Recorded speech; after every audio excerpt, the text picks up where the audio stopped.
OKcoin. Trevor's already up here, and Sarah Satoshi, our moderator. Do we have Sarah? All right, here we go. All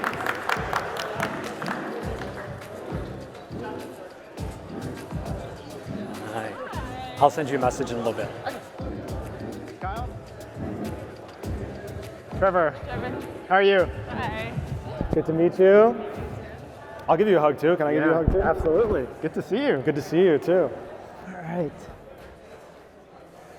Okay. All right. All right. I did not get the memo to get Dressed up. It's like a celebration. I did put on a Stacks hat That's though. a proper So Bitcoin awesome. conference. That's all I can do. Awesome. Yeah. Looking good. Good to meet you in person. Yeah, likewise. Yeah. Are we mic'd? Is your mic Can on? you hear me? I think his is still on. Slightly, I think. No, right?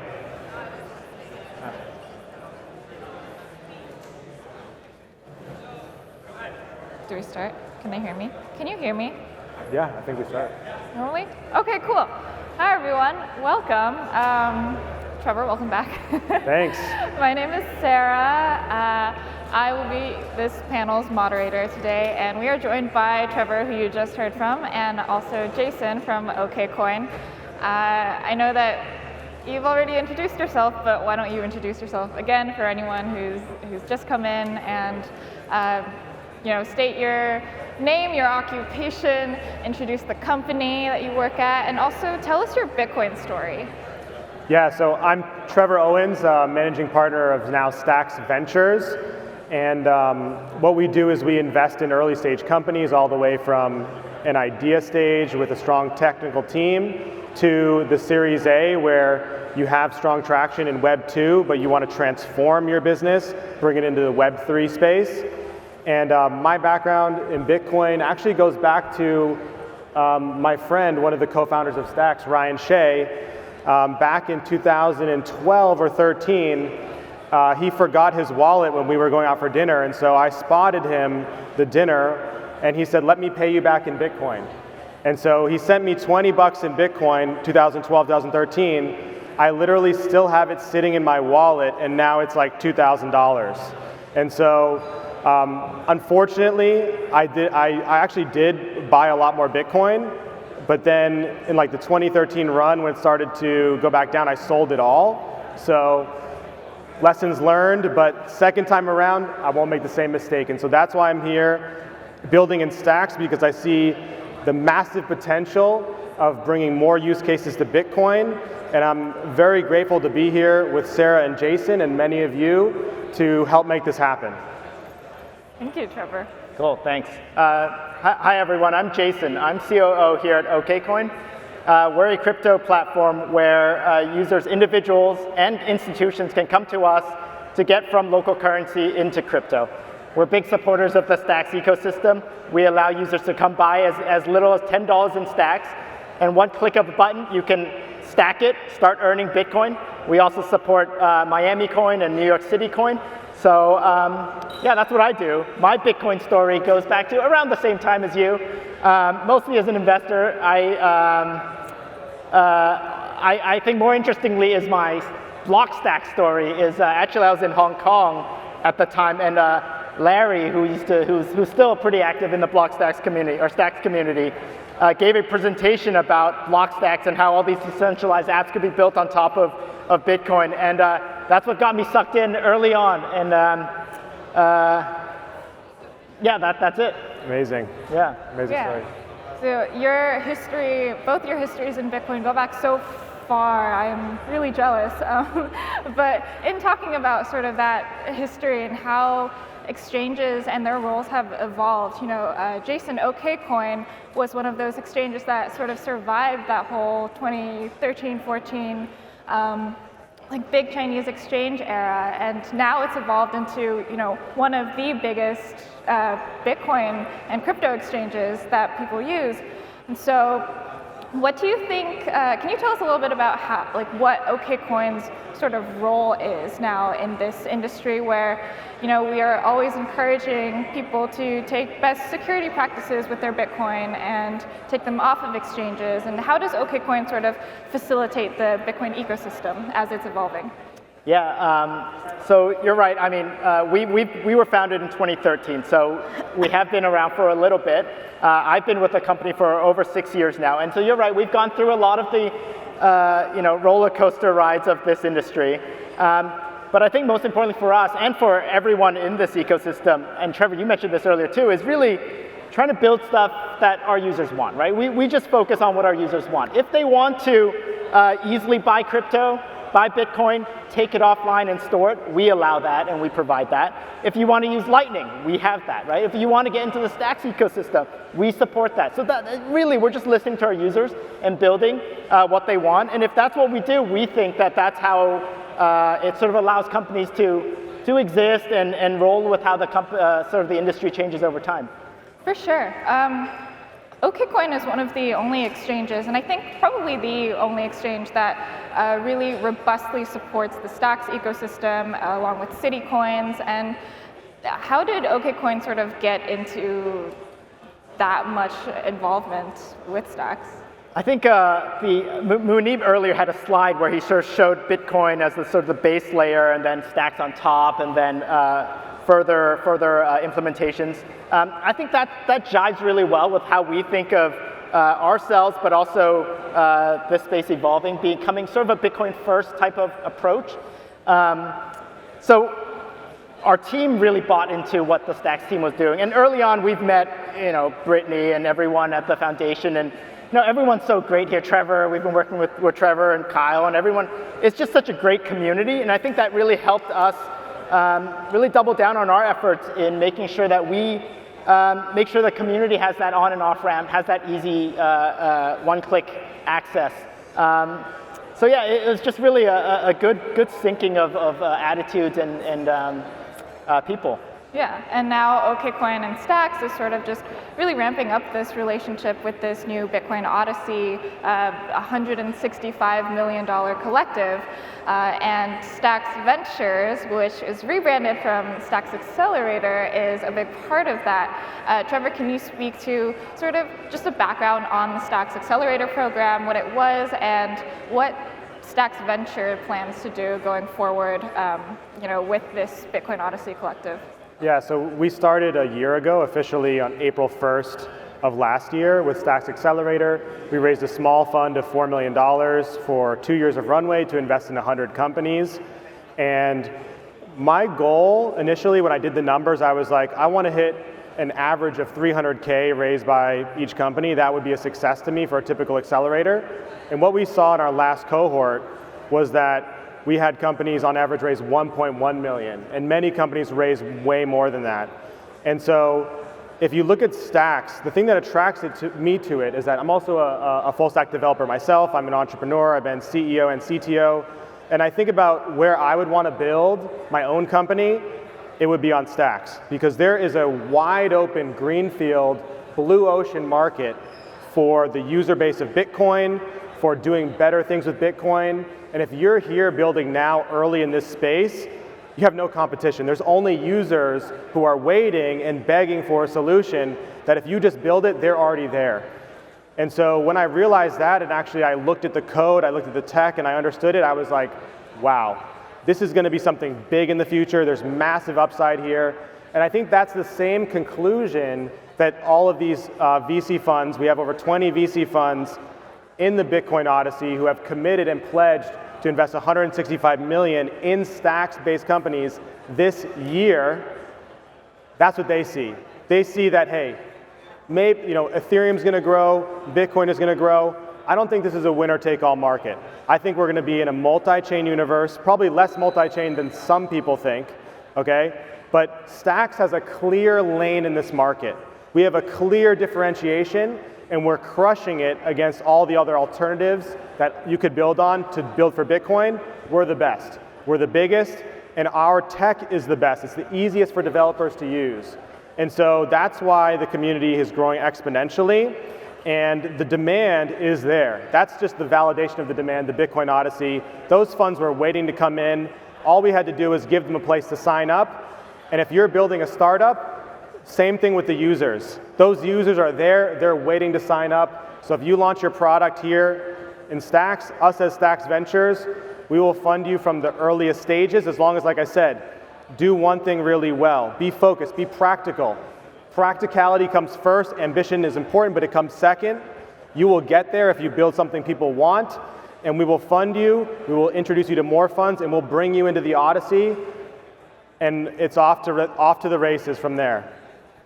You know, Trevor and Jason, I'm sure you've seen this as well. Historically, sort of VCs and funding and all this money has really flown into DeFi and Ethereum and the greater Web3 market that is separated from Bitcoin. And you know, now we have the Bitcoin Odyssey, which is pretty much just going directly all into Bitcoin. $165 million from very minimally, almost no funding has ever been really pushed to help people develop on Bitcoin. And so, you know, do you think that that's because Stacks is sort of pushing that momentum, or is it just that people are realizing that Bitcoin is this open market for people to develop on that really hasn't been explored in the past? You got that one. You want to do it? You first. I mean, listen, it comes down to proof of transfer. Proof of transfer is like a light bulb. It's a brilliant technical innovation that allows Stacks to do something that no other chain can do.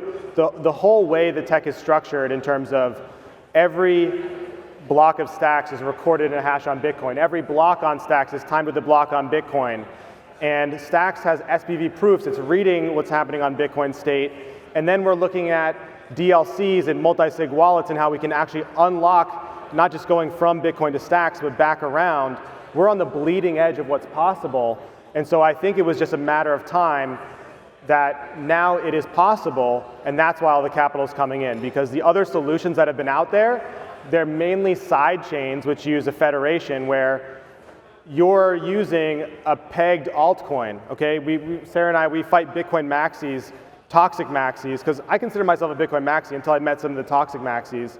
We fight these guys every day on Twitter because they don't understand really how important it is as an innovation for Stacks, whereas before, these pegged altcoins are still not Bitcoin. Just because your token is pegged to Bitcoin, it's not Bitcoin. In fact, your Bitcoin is sitting in a federation of 15 key holders or something else where that's not going to be viable for the vast majority of people who are Bitcoiners. And so Stacks is the first and closest to a viable solution, and that's why we're seeing all the capital pouring in here. And people, it's not that we've figured everything out, there's more coming. There's hyperchains, there's scalability, like I said, there's DLCs. These are the final bosses in this video game, where once we conquer those, we're on the moon. Just to add on that, the timing of this is actually very important. If you take one step back and look at how the market has been broadly, most people would say that it hasn't been that hot, right? But to have this big announcement at this time really echoes some of the realization that people have around the clear path, the blue ocean, all that stuff that could happen with Stacks. You know, we've also seen some of these projects and experiments play out on other chains to great fanfare and also great demise, unfortunately. And so there's also the opportunity for lessons learned here. And so I think that's what makes it so magical is there's the technology that Trevor just mentioned. There's the community that, you know, part of us are here. And, but also this opportunity really is just coming together at the right time. It's a good place to be.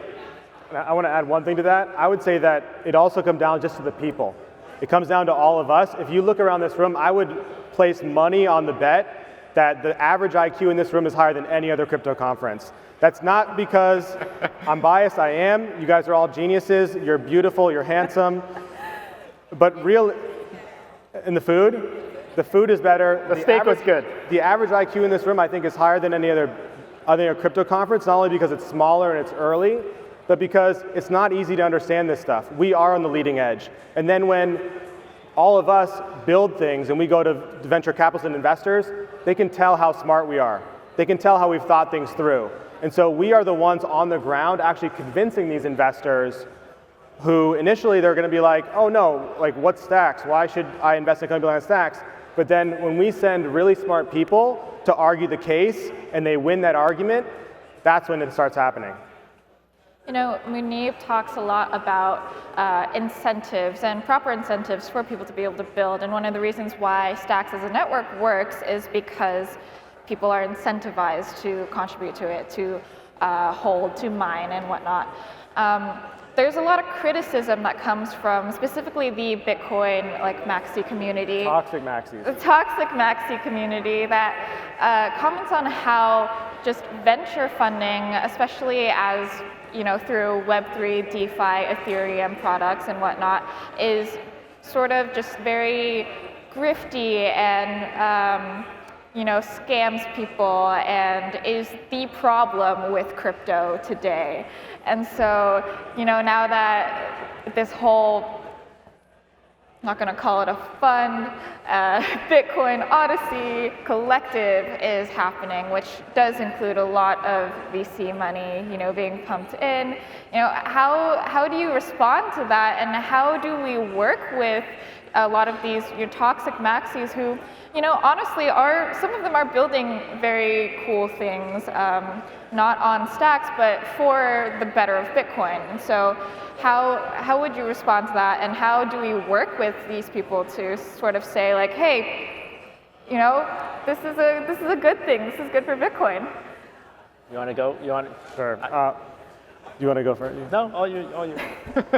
I mean, listen, there is some legitimacy to the idea that crypto is the Wild West, okay? There's a lot of rug pulls, there's a lot of scams. I would be lying if I said that weren't the case, right? We know that's there, but I think that two ideas can conflict and coexist at the same time. This is what we call cognitive dissonance, and this is not easy for everybody to reconcile these two ideas, but in any fast-growing market, look at the dot-com boom of '99, okay? What did we see? Pets.com, a lot of ideas where people were well-intentioned, but other people lost their lunch. They lost maybe even everything, some people did.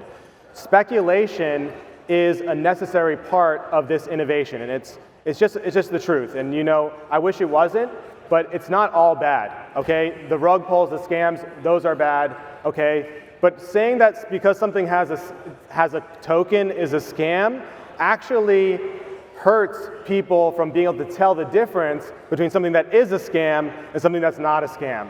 And so I think the toxic maxi talking points actually do more harm than good, even though they're actually trying to protect people. I think everyone's entitled to their own opinion, number one. So nothing wrong with them saying whatever they say. I do think that it's important for us and everyone to digest the different viewpoints around the room, right? I think, sorry, I don't know what they're calling, I don't even know what they're saying about Stacks these days. But it's going to be there. That voice is going to be there, and it's been there. It's going to be there. So you know what they're going to say about everything. So it's just. I would say honestly, they're not that important. Literally, exactly. They matter almost zero, and we're winning this battle already because you've seen the arguments have gotten weaker and weaker and weaker. When we actually dig beneath what we have here at Stacks, it holds up. The arguments are powerful, and we deliver by building. At the end of the day, Bitcoin is an open network. Everybody should be able to build on it. Nobody should be a gatekeeper of the free and open internet or of Bitcoin, and let's let builders build. Let's bring new products to market, and venture capital, people may have some problems with it. I have problems with maybe individual venture capitalists, but the idea of venture capital is not a problem. In fact, the majority of venture capital comes from pension funds, comes from people's retirements, and so these funds, actually having venture capital be successful, goes back to pension funds, and venture capital as an asset class, nothing wrong with it. I have more problems with Wall Street, okay? But you can hate on VCs, most of them deserve it, but venture capital itself is a really good thing. It boils down to whether you're okay with free markets operating. Absolutely. So with the Bitcoin Odyssey launch, we now have this big opportunity for people to really ramp up building. Sort of touching on that last question, if there are people who are really passionate about building something on Bitcoin, but maybe they don't want to build on Stacks, or they are building on another side chain, which would, I suppose, technically be a competitor of Stacks. Would this, Odyssey Collective consider those projects and these people who are contributing towards building on Bitcoin, making Bitcoin do cool stuff?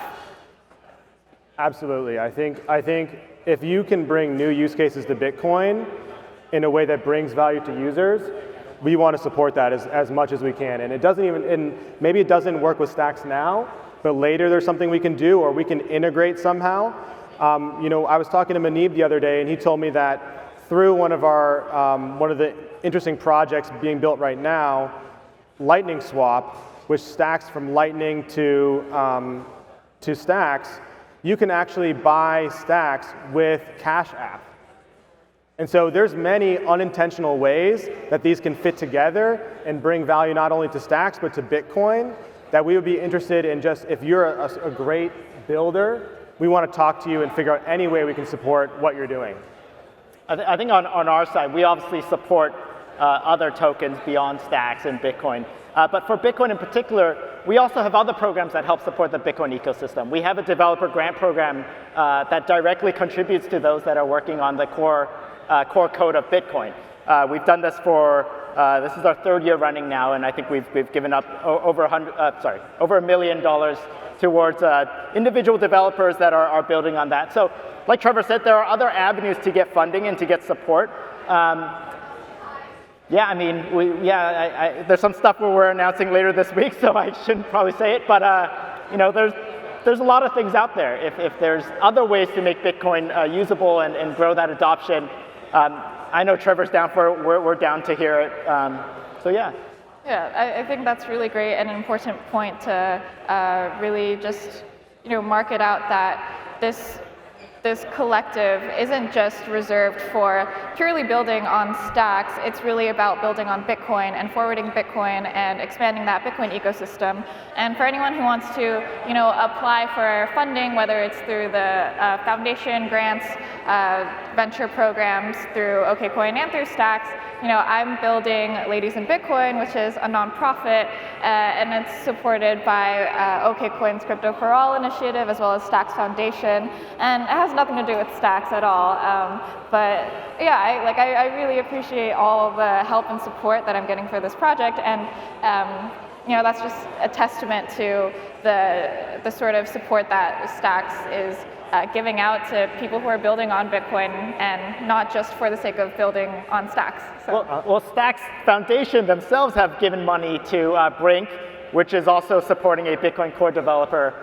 So I mean, this is truly a Bitcoin, I don't know, I just saw the Bitcoin Unleashed, but it really is boils down to that base layer of Bitcoin, and we're all really supportive of that. So I think we can agree that Stacks is one of the better solutions right now to build all that cool, fancy DeFi NFT, all the fun stuff on top of Bitcoin. But like Trevor said, if there's ideas, I think we'd all love to hear it. I think at the end of the day, we invest in people.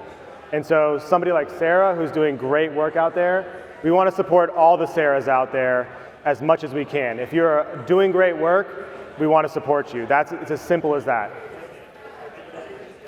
So what are the sort of plans for support, and what you guys working with Bitcoin Odyssey can provide to those who are granted funding for their projects that they want to work on? How do you guys help them shape their go-to-market strategies, their launch timelines, and all that? Do you want to talk about the listing side? Sure. Yeah. So from our perspective, OKcoin, we're an exchange, and we provide that easy access for someone who's just sitting at home and I want to get my first steps into the ecosystem. So we've worked with other Stacks ecosystem projects. I mentioned the Citycoin stuff, but also Deco. And so, we hope that we can be valuable to the Stacks community and by providing these services, the listings of new tokens. Alex mentioned that. Talk to Alex if you have something you want to discuss there. But ultimately, we are I view ourselves as sort of infrastructure, or part of the infrastructure for the ecosystem. And so yeah, I hope we can do a good job supporting that. Yeah, so when it comes to Bitcoin Odyssey, what I think of is this is the program for scaling and also getting your token listed. Having a really great listing for your token is incredibly important. And being able to access the OKcoin team, who are all here, who are literally reaching out to you to help you, to open the door for you so that they can increase your success, is a priceless value that they bring to the table, and something that we want to make sure that when you work with us in the Stacks ecosystem, when you're driving towards that listing, it's going to be super successful. And so Bitcoin Odyssey, we're getting you the capital to scale and the support to do an amazing listing that's going to make your token, I don't want to say go up, but do well, where people actually believe in it and value in it, and there's demand for it. And then when it comes to the Accelerator program, that's getting that first round of funding or getting you transitioned onto the tech of Stacks. So the Accelerator is all about growth and fundraising. Odyssey is about scaling and getting that token out there listed in a way where you've made an incredible first impression. So OKcoin is also a consumer of some of these projects too, right? So that's another angle where, if you're building something, a customer. We're a customer, sorry, yeah. Exactly. If you're building something that helps users stack easier, for example, or manage your stacking, we would love to talk to you and see how we can incorporate that into our product. We help our customers participate in the Stacks ecosystem. So tools, anything, come chat with us too. That's really great. I think we'll wrap up here and then have some time for questions. So why don't you two just sort of end with, again, just introducing where people can find you and where people can go to learn more about the Bitcoin Odyssey fund. Yeah, I'm at TO on Twitter, just 2 characters, TO, and then at Stacks Startups with 2 S's in the middle. And we're stacksventures.io, stacks.ac. You can put a /citycoins on that to learn about our citycoins track. I'm Jason K. LAU on Twitter, also at OKcoin if that's easier. OKcoin.com, you can find information about our developer grants, our other initiatives, Bitcoin Odyssey too. Cool. I'm Sarah. I'm at Satoshi Sarah on socials, and if you want to learn more about Ladies in Bitcoin, follow Bitcoin Ladies on social or come talk to me. Yeah. All right. If anyone has a question, we would love to hear it. Yes. Hello. Thank you very much. I'm Raphael. R. Sierra on Twitter, rafa.btc. My question is, you mentioned to do only one thing. Could you be a little louder? Yes. My ears are terrible. So in the previous panel, you mentioned, Trevor, doing one thing well is a key for success. And I'm curious if you can share a few examples of maybe the opposite. Would be like doing different things so we can all learn from other people's mistakes, I guess. Share the opposite, like a success of a company that did? No, like failing. Like Failed. Several things, like examples of that would be great to understand what you mean not to do. Yeah. So I mean, like, you look at how the market is structured, like, who your customer is. So I think it comes down to really understanding who your customer is and what the job to be done is when it comes to why is that customer hiring your product, what is their goal, and what does success look like. Product market fit, which is you've created the right product for the right market, is the most important factor in startup success. Most companies fail either because the co-founders fight too much and co-founder conflict. But then the second biggest reason, or maybe even the first biggest reason, is lack of product market fit. Trying to scale before you've actually even had one satisfied customer. The majority of startups have never had one satisfied customer. Even venture-funded startups, anybody can raise a seed round, okay? We don't care about the first $1 million. We care about your Series A. Going from seed round to Series A is getting harder and harder. More capital is coming into the earliest stages. smaller checks, but the number of Series A investors is the same. And so being able to not only go from getting that first round, but to be one of the about 30% of companies who can raise a follow-on round is what we care about Stacks Accelerator. And that all comes down to having product market fit before you raise. Actually, my last company, the biggest mistake I made was I didn't have product market fit. I could raise anyway because I'm charming and I can pitch and all these other things I can do. That hurt me. That didn't help me. And so you want to have product market fit before you raise, or raise as little as you can to get to that product market fit, because once you raise a big round, the clock is ticking. And if you can't get there in 1 year, if you don't have that growth numbers, you're not going to raise again. And so actually not being able to raise the Series A, I've been through it, it's happened to me. I can't tell you how painful it is. I can't tell you how much it hurts. You almost never get out over burnout. And so I'm not doing these things, like I call myself the cold water shower in Stacks Ventures, okay? I'm the cold water shower. I do it out of love because I want you to be successful. I don't want you to experience the pain that I've experienced and the bottom of burnout and having to cut down your team. I want you to be patient, be humble, undersell yourself, think long term, and then go big. Thank you so much. We'll take one more. Is it on? Oh yeah, there we go. Hi, my name's Harrison. I work at OKcoin. So NFTs are really hot right now, and Jason, you had mentioned for token projects looking to get listed, they could speak to Alex. We're looking to work with really anyone on Stacks in that regard. But from an NFT standpoint, how can OKcoin, from your view, be an asset to those projects? Okay, could you hear that question? You said about NFTs? Yeah, we just heard NFTs. All we heard is NFT, and I'm listening. Is the speaker? I see. How can OKcoin be helpful to those that are? Okay, got it. This is a tee up right here. All right. Look, there are things I can't announce yet, but certainly we're keeping an eye on the NFT space. The Stacks NFT community actually is incredible, by the way. Ooh. If you haven't been downstairs, go take a look at the gallery, get your free NFT, download the Xverse app. But yeah, I think we'll leave it there. I just can't announce some things, but NFT is a hot space, and Stacks NFTs in particular. Thank you so much. Secrets. That's some alpha. Yeah, I know. I just see the red light here that's like, get off the stage. Better buy as many. Thank you so much, Trevor and Jason, and thank you all for joining us. And